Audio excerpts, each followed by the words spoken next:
So we still have a bit of time. So this is supposed to be a panel thing. So I'll ask a question, but I may open it to the floor if there are some questions from the floor. But maybe I ask my question first, Rolf, and then we'll give you. So, given all the presentations today and the core of the presentations that you've given today, I sort of more or less put the proposition to you. So we are all out of a job then. I mean, registry staff. Igmar, what do you think of that? Well, that's the legendary words every time somebody outside the system comes to talk about blockchains. It will take away your job.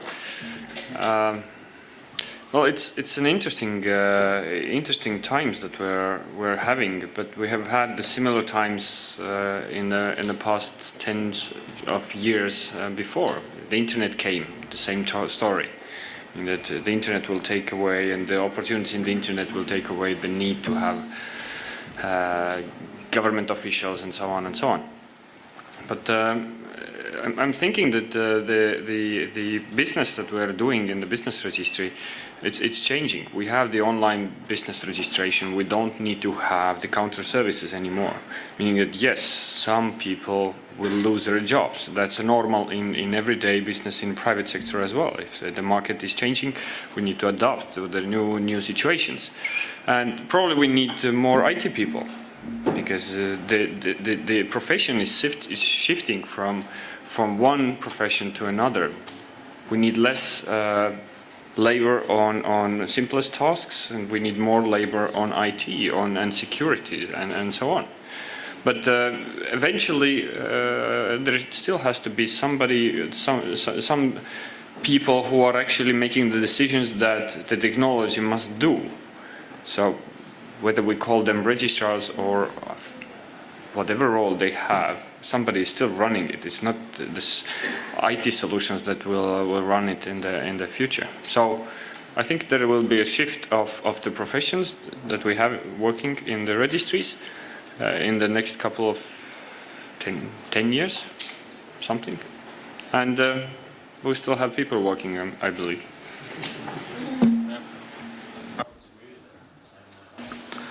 I would agree with that. And yeah, so obviously there's a shift from offline to online with a lot of efficiency gains. I think so the type of jobs will change and will be more IT related, maybe with less people. On the other hand, the importance of a business identity provider will only be more and more. So I would say the importance of the register will at least improve. That's my humble opinion. I'm not afraid of my job. I would just add that pretty much there will be continuously new challenges, and we are infinitely creative in creating new problems as humans, and we are the ones who try to solve them. So if you look at what the business registers will face just around the corner, consider IoT.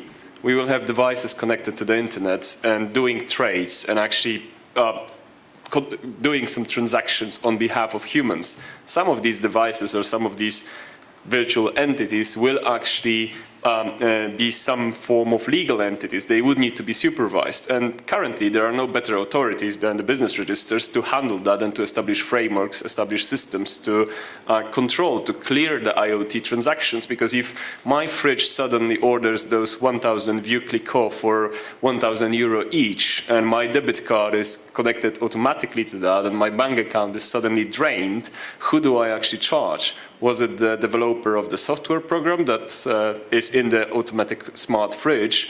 Was it someone else? So how about we start learning about those new challenges, and actually I do encourage the registries to test, to play on their own. There are systems right now in environments where you can just go and without any crypto knowledge create your own currency, or without any crypto knowledge create your smart contract. And it's so easy that there are interfaces, there are manuals, so it's very, very simple to just test it. All these challenges around the corners, they will be the new ones that will pop up just in a moment. Well, I think, like with any new technology, there's always people that saying that someone's going to lose the jobs. When, like, imagine 25 years ago, when I think everything was done on paper, and we still have people in the registry that work since then. They had to learn how to use computers. So here and today, we need to learn to understand, as I said in the beginning, we need to understand how blockchain works, at least on a high level. We need to understand how DLT works, at least on a high level. Otherwise, yes, we will lose our jobs. So we need to face it. It's the same thing that you just you don't learn how to drive a car or learn language. And when I hear that smart contracts will replace lawyers, well, in my personal opinion, smart contracts are no smart and no contracts. But still, it's basically it's a virtual vending machine, nothing more than that. But still, you need people who will be not only coding the smart contract, but who will designing the smart contract, and then doing all these other related things. So basically, some professions, of course, will disappear, but the new ones will emerge, and my kids will be forced to learn that. Okay, great, thank you. Rolf, you had a question. Basically, it's a question for Ingmar. What are the legal and technical procedures and regulations when you find out that the chain is broken? So what do you do then? Well, it's a good question. I need to think up something. Well, basically, we had this kind of happening in the register of wills when suddenly the service provider, the blockchain, somehow added a test node, if you know what, just a test computer inside the live system. So we started receiving some alerts that something went wrong. So we started looking what went wrong. We contacted the service provider with the blockchain, and they said, oh, oops. And of course, it's a good thing that we had the proof that something, if something goes wrong, then we know that something goes wrong. But it's more like a technical matter in that sense that, like a normal thing, if you have a data breach in your IT systems, there is a protocol for this. So we use the same protocol. You do a backup and finalize the current situation as is, then you investigate and restore whatever needs to be done in order to have your service back. And some security experts will discuss this a long time after that, and you have a lot of meetings in discussing what went wrong and so on. And basically, it's a normal security procedure. Okay. If I may add on to this a little bit. Well, in our registry, we have a similar system implemented a long time ago, but it's not, we don't call it blockchain, but it's just an immutable logging system, which basically works the same way. When something, if you change something in the logging system, it triggers an alarm. But every record, every change in the registry has to be backed up by a legally binding document. Is it a court order? Is it the shareholders meeting decision? Anything. So you could just check the history and fix the problem if it is. There is a legal procedure of fixing errors. Okay, thank you for that. I'm looking at everybody. I think we probably could stand one more question if there is one. I'm looking around to see if there is one. Oh, yes. It's behind you. Behind you. Peter Bainbridge-Clayton, 360 Company, Austria. It's not really a question, it's more of a couple of points of clarity, probably for the audience who might be less used to this stuff than some of us.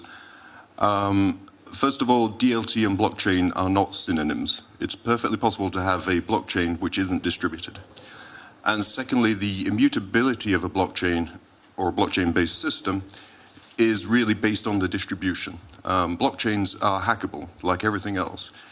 The immutability comes from having no one person able to access more than 50% of the nodes in a distributed network, essentially. That means if you have a single blockchain, it's hackable. If you have a blockchain divided over 3 nodes, all you need to do is get hold of 2 of those nodes, and it's hackable. So when you are thinking of deploying this technology, bear in mind it's not magic, and people will try and have a go at breaking it. And they will succeed unless you know how these things really work. Okay, thank you very much.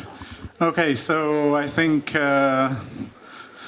that brings an end to today's presentations and certainly this thing. Please, would you put your hands together to thank our final presentations. Okay, so thank you. I accept that was a very technical day today, but I think hopefully you would agree that it was very valuable and knowledgeable. This stuff will not go away. It's becoming at us faster and faster. So, to bring this session to an end, I would just like to remind everybody that the dinner is at 8 o'clock on, and now I can't remember the name of the boat, Sorborn. Those of you at other hotels, lucky you don't have to travel if you're at the Sorborn, your buses are expected at 7:30, so they should be outside as they have been at that time. And we'll see you hopefully all at the gala dinner tonight. Thank you very much. Thank you.